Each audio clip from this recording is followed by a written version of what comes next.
আসসালামু আলাইকুম, স্বাগত জানাচ্ছি আর টিভির সন্ধ্যা সংবাদে। পুরোটা সংবাদ জুড়ে আপনাদের সাথে রয়েছে আমরা দুজন, আমি নুসরাত সুজানা এবং আমি ফারিয়া শারমিন। প্রধান উপদেষ্টার ঘোষণা অনুসারে আগামী বছরের ফেব্রুয়ারিতেই নির্বাচন হবে বলে জানিয়েছেন আইন উপদেষ্টা ডক্টর আসিফ নজরুল। তিনি বলেন, সংস্কার কমিশনগুলো যে সুপারিশ করেছে সেগুলো আগামী 2 মাসের মধ্যে আইনে পরিণত করা হবে। সচিবালয়ে সাংবাদিকদের এসব কথা বলেন তিনি। বিলাল হোসেনের রিপোর্টে থাকছে বিস্তারিত। ফেব্রুয়ারিতে ত্রয়োদশ সংসদ নির্বাচনে প্রধান উপদেষ্টার ঘোষণার পরও বিভিন্ন রাজনৈতিক দল নানা বক্তব্য দিচ্ছে। এমন প্রেক্ষাপটে নির্বাচন নিয়ে এবার কথা বললেন আইন উপদেষ্টা ডক্টর আসিফ নজরুল। নির্বাচন অনুষ্ঠানে সরকার দৃঢ় প্রতিজ্ঞ, সকল কিছুই আমাদের যত স্টেপস আছে সকল কিছু আমরা মাথার মধ্যে এটাই রাখছি যে ফেব্রুয়ারিতে নির্বাচন, আমরা ফেব্রুয়ারিতে চলে যাব। আমাদের স্যার একজন সর্বজন স্বীকৃত একজন বিশ্ব পর্যায়ে নন্দিত মানুষ, উনি নিজে ঘোষণা করেছেন এবং ওনার এই ঘোষণার থেকে আমাদের পিছিয়ে আসার বিন্দুমাত্র চিন্তা নাই। জুলাই আন্দোলনে স্বৈরাচার হাসিনা পালিয়ে যাওয়ার পরও রাজনৈতিক দলগুলোর মধ্যে গুণগত মান নিয়ে হতাশা জানান উপদেষ্টা। যারা ট্র্যাডিশনালি যে সমস্ত রাজনৈতিক কথাবার্তা হতো, এখনো ঠিক ওই রকম ভাবেই কথাবার্তা হচ্ছে, কথাবার্তা খুব বেশি গুণগত পরিবর্তন হয় নাই।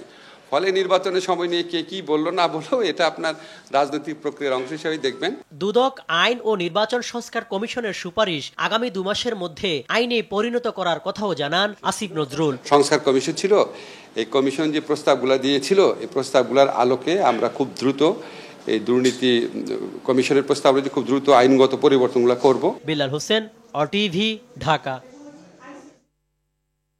দেশ এখন নির্বাচনের দিকে যাচ্ছে এবং এই প্রক্রিয়ায় সেনাবাহিনী পেশাদারিত্ব বজায় রেখে সরকারকে সর্বাত্মক সহযোগিতা করবে বলে মন্তব্য করেছেন সেনাপ্রধান জেনারেল ওয়াকারুজ্জামান। বলেন, সেনাবাহিনীর সদস্যদের জনগণের সঙ্গে সুসম্পর্ক বজায় রাখতে হবে এবং কোনো প্রতিশোধমূলক কাজ করা যাবে না।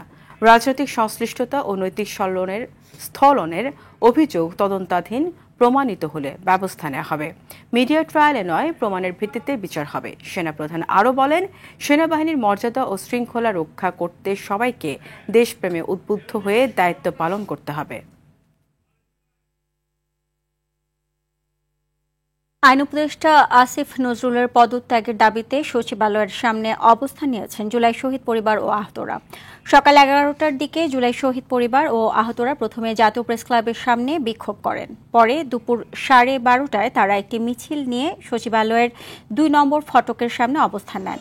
এতে সচিবালয়ের সামনের সড়কে যান চলাচল বন্ধ হয়ে যায়। জুলাই শহীদ পরিবার ও আহতরা বলছেন, অর্থের বিনিময়ে জুলাই গণহত্যার আসামিরা জামিন নিচ্ছেন। অবিলম্বে উপদেষ্টা আসিফ নজরুলকে পদত্যাগ করতে হবে। এ সময় বিচারকদেরও অপসারণ দাবি করেন তারা।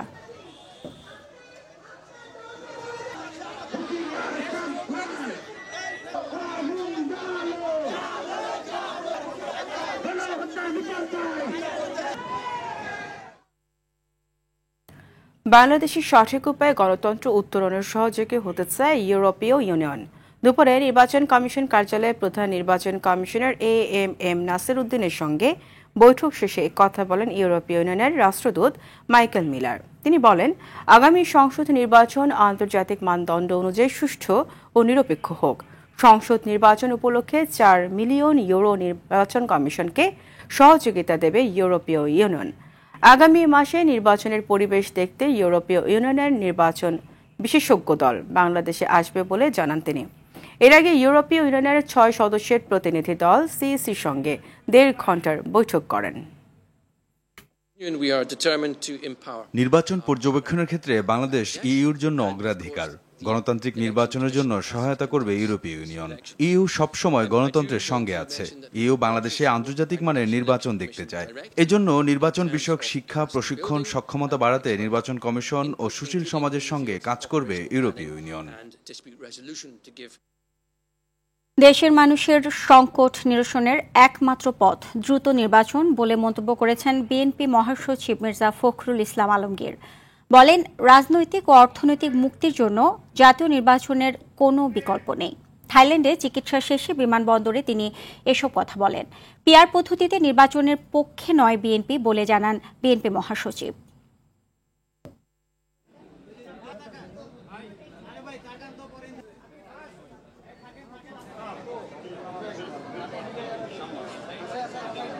সংকট আছে রাজনৈতিক এবং অর্থনৈতিক, সেই সংকট থেকে উদ্ধার করার একমাত্র পথ হচ্ছে নির্বাচন, এবং সেটা একটা অবাধ সুষ্ঠু নির্বাচন। জুলাই সনদ সংবিধানের উপরে রাখা হলে ভবিষ্যতের জন্য খারাপ নজির হবে বলে মনে করছেন বিএনপির স্থায়ী কমিটির সদস্য সালাউদ্দিন আহমদ। তিনি বলেন, জুলাই সনদের কিছু দফা নিয়ে তার দলের আপত্তি রয়েছে। এদিকে ফেব্রুয়ারিতে ভোটাররা যেন নির্বিঘ্নে ভোট দিতে পারে সে পরিবেশ নিশ্চিত করার দাবি জানিয়েছেন বিএনপির সিনিয়র যুগ্ম মহাসচিব রুহুল কবির রিজভী। রুদ্র রফিকের রিপোর্ট।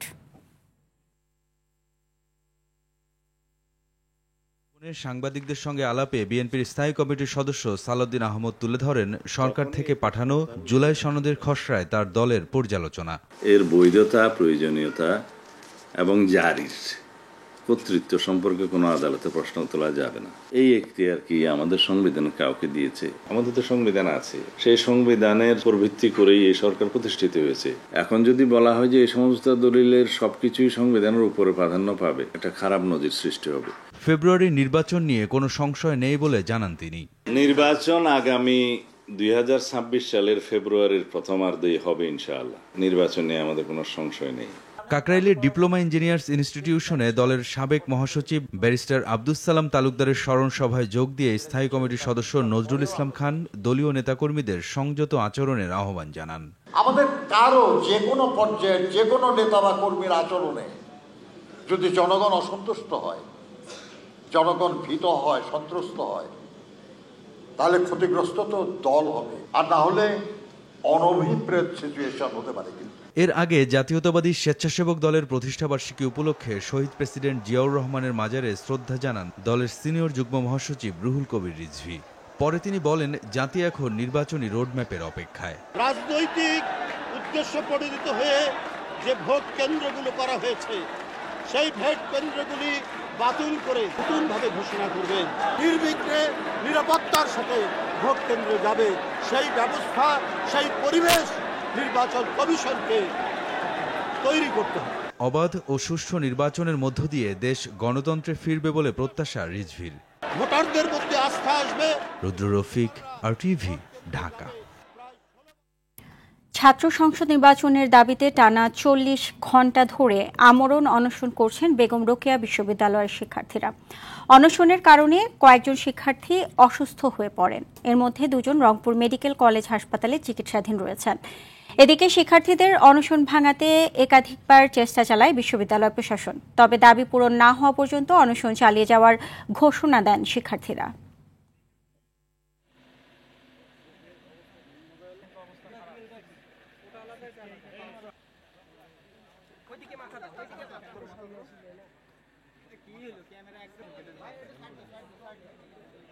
শিক্ষার্থীদের যে প্রাণের দাবি, অর্থাৎ বেগম রোকেয়া বিশ্ববিদ্যালয় কেন্দ্রীয় ছাত্র সংসদ প্রতিষ্ঠা, সেটি অচিরেই বিশ্ববিদ্যালয়ের আইনে গেজেটভুক্ত করা হোক। তবেই এই শিক্ষার্থীদের এই যে তাদের যে কষ্ট, সেই কষ্ট লাঘব হবে। দাবি আদায় না হওয়া পর্যন্ত এই ছাত্র সংসদের যে নীতিমালা, সেটি প্রজ্ঞাপন জারি করার আগ পর্যন্ত আমাদের ভাইরা তাদের আমরণ অনশন চালিয়ে যাবে। 21শে আগস্ট গ্রেনেড হামলা মামলায় বিএনপির ভারপ্রাপ্ত চেয়ারম্যান তারেক রহমান ও সাবেক স্বরাষ্ট্র প্রতিমন্ত্রী লুৎফুজ্জামান বাবর সহ সব আসামির খালাসের রায়ের বিরুদ্ধে রাষ্ট্রপক্ষের দায়ের করা আপিল শুনানি ফের বুধবার। প্রধান বিচারপতি ডক্টর সৈয়দ রেফাত আহমেদের নেতৃত্বে 6 বিচারপতির বেঞ্চে মঙ্গলবার এই শুনানি হয়। প্রথমে রাষ্ট্রপক্ষ, পরে তারেক রহমান বাবরের পক্ষে শুনানি করেন অ্যাডভোকেট SM শাহজাহান, সঙ্গে ছিলেন শিশির মনির। এ সময় জ্যেষ্ঠ আইনজীবী জয়নুল আবেদিন, ব্যারিস্টার কায়সার কামাল সহ অনেকেই উপস্থিত ছিলেন। এর আগে 31 জুলাই হয় দ্বিতীয় দিনের শুনানি। 2004 সালের 21 আগস্ট রাজধানীর বঙ্গবন্ধু এভিনিউয়ে আওয়ামী লীগের সমাবেশে গ্রেনেড হামলায় আইভি রহমান সহ 24 জন নিহত হন। আহত হন শেখ হাসিনা সহ কয়েকশো নেতাকর্মী।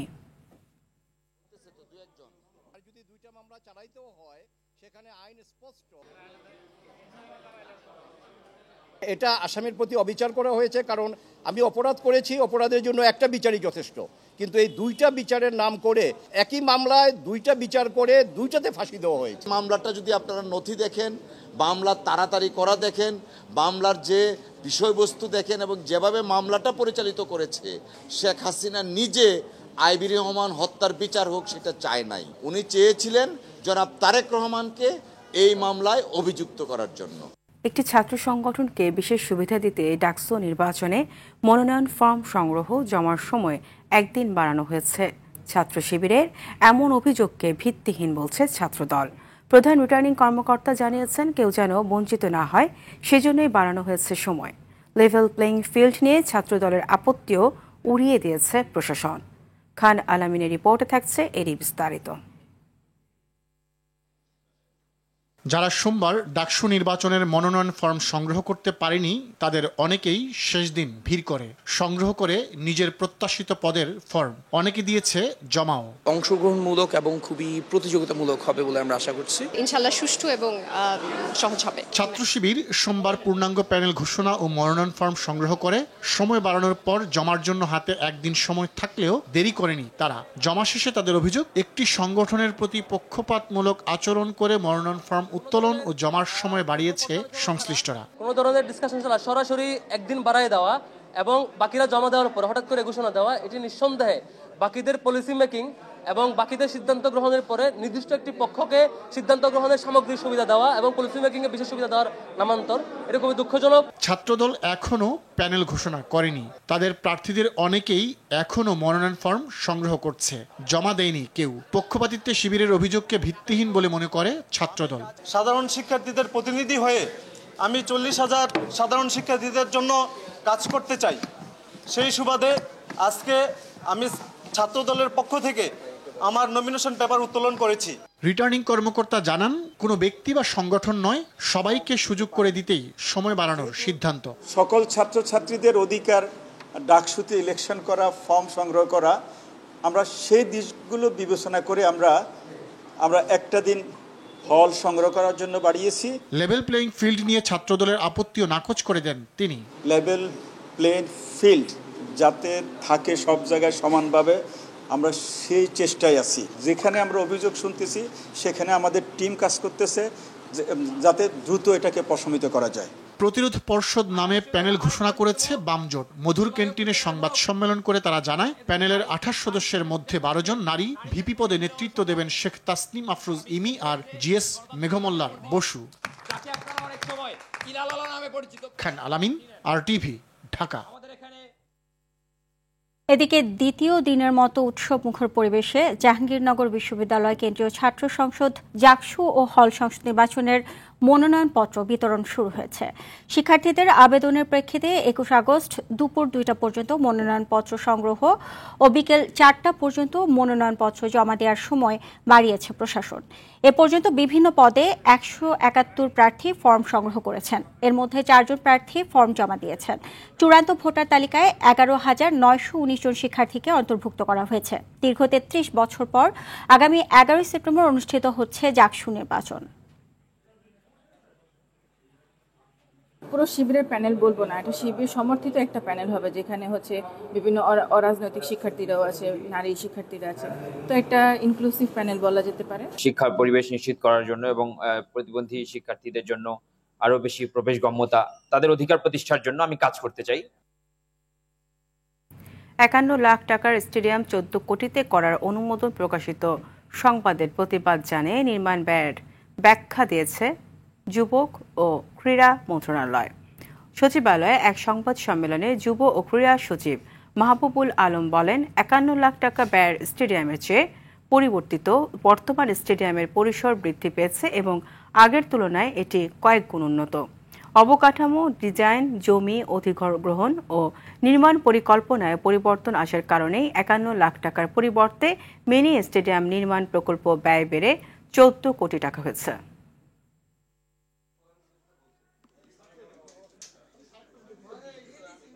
পর্যায়ে 53 লাখ টাকা, যেটা আমাদের অতিরিক্ত সচিব বলেছেন, খাস জমি যেখানে ছিল শুধুমাত্র আমরা একটা একতলা বিশিষ্ট একটা প্যাভিলিয়ন তৈরি করে দিয়েছি। সেখানে কিন্তু জমি অধিগ্রহণের বিষয় ছিল না।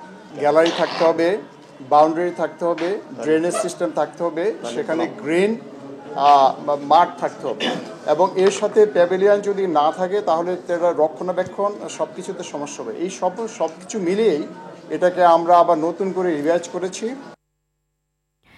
এনবিআর এর সদস্য একেএম বদিউল আলম, লুৎফুল আজিম সহ 17 কর্মকর্তার বিরুদ্ধে অবৈধ সম্পদ খোঁজ পেয়েছে দুদক। 1.5 মাসের অনুসন্ধানে তাদের বিরুদ্ধে অবৈধ সম্পদ অর্জনের প্রমাণ পেয়েছে সংস্থাটি, যার প্রেক্ষিতে তাদের সম্পদের হিসাব চেয়ে নোটিশ দেয়া হয়েছে বলে জানান দুদক মহাপরিচালক। এদিকে ঋণের নামে ফার্স্ট সিকিউরিটি ইসলামী ব্যাংক থেকে 207 কোটি টাকা আত্মসাতের অভিযোগে এস আলম গ্রুপের চেয়ারম্যান সাইফুল আলম, শিকদার গ্রুপের রন হক শিকদার, রিক হক শিকদার সহ 26 জনের বিরুদ্ধে মামলা করেছে। ভুয়া অ্যাকাউন্ট খুলে 2 কোটি 60 লাখ টাকা আত্মসাতের অভিযোগে গাজীপুর সিটির সাবেক মেয়র জাহাঙ্গীর আলম সহ 7 জনের বিরুদ্ধেও মামলা হয়েছে।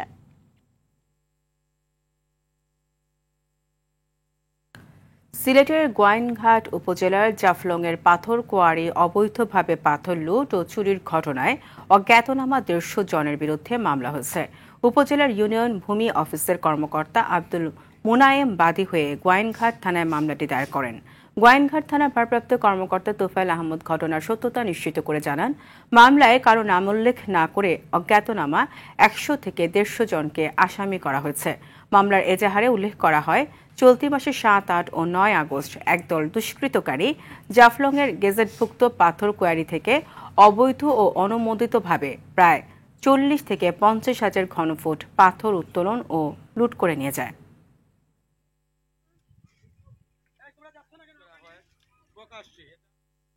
ব্রাহ্মণবাড়িয়ার আখাউড়ায় 2 সাংবাদিকের বিরুদ্ধে মিথ্যা মামলা প্রত্যাহার সহ আখাউড়া ইমিগ্রেশন ইনচার্জ এবং আখাউড়া থানার ওসির প্রত্যাহার চেয়ে স্বরাষ্ট্র ও তথ্য উপদেষ্টার কাছে স্মারকলিপি দিয়েছে সাংবাদিক সমাজ। বিকেল 4টার দিকে উপজেলা নির্বাহী কর্মকর্তা অতীশ দর্শী চাকমার কাছে স্মারকলিপি দেওয়া হয়। এর আগে আখাউড়া ইমিগ্রেশনের অনিয়ম দুর্নীতি নিয়ে দৈনিক যুগান্তর এবং আরটিভির অনলাইনে সংবাদ প্রকাশ হলে ইমিগ্রেশন ইনচার্জ মোহাম্মদ আব্দুস সাত্তার বাদী হয়ে যুগান্তরের জেলা স্টাফ রিপোর্টার ফজলে রাব্বি ও আরটিভির মোহাম্মদ সাদ্দাম হোসেনের বিরুদ্ধে থানায় মামলা করেন।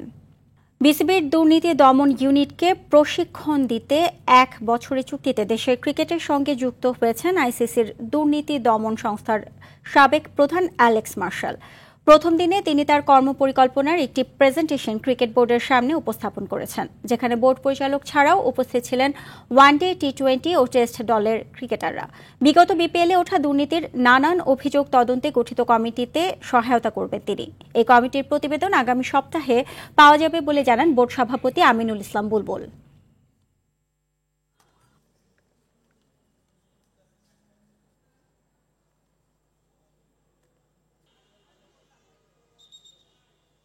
আমাদের কাছে এখনো পর্যন্ত প্রতিবেদনটা আসেনি। প্রতিবেদনটা আসার কথা আছে সামনের সপ্তাহে। আসার পরে আমরা সিদ্ধান্ত নেব। আর I am 100% aligned with sir Alex Marshall that we have to protect this game. আমাদের ছেলেরা মেয়েরা যারা ক্রিকেট খেলে সেই জন্য সেটা আমাদের প্রধান লক্ষ্য। এবং এখানে আমরা, আপনারা জানেন আমাদের চার্টার আছে, সেখানে ক্রিকেট ইন্টিগ্রেটেড এডুকেশন রেখেছি। সারা দেশের যত ক্রিকেটার খেলবে, যত ক্রিকেটের যারা অফিসিয়ালস আছে সবাইকে আমরা এডুকেশনটাও সাথে সাথে দেব। সারা দুনিয়াতে ফ্র্যাঞ্চাইজি ক্রিকেটে দুর্নীতি একটি বড় সমস্যা হয়ে দাঁড়িয়েছে। বাংলাদেশে আমি আমার কাজের ধরন সম্পর্কে বোর্ডকে জানিয়েছি। ক্রিকেটারদের দুর্নীতি রোধের শিক্ষা দেয়া, তাদের উদ্ভূত পরিস্থিতি থেকে দূরে রাখার কৌশল সম্পর্কে ধারণা দেব। কেউ তার ব্যত্যয় করলে কঠোর হওয়ার বিকল্প নেই। সন্ধ্যার সংবাদ এই পর্যন্তই। রাতের সংবাদ 11:15 দেখার আমন্ত্রণ রইল। ধন্যবাদ সবাইকে। সবাইকে ধন্যবাদ।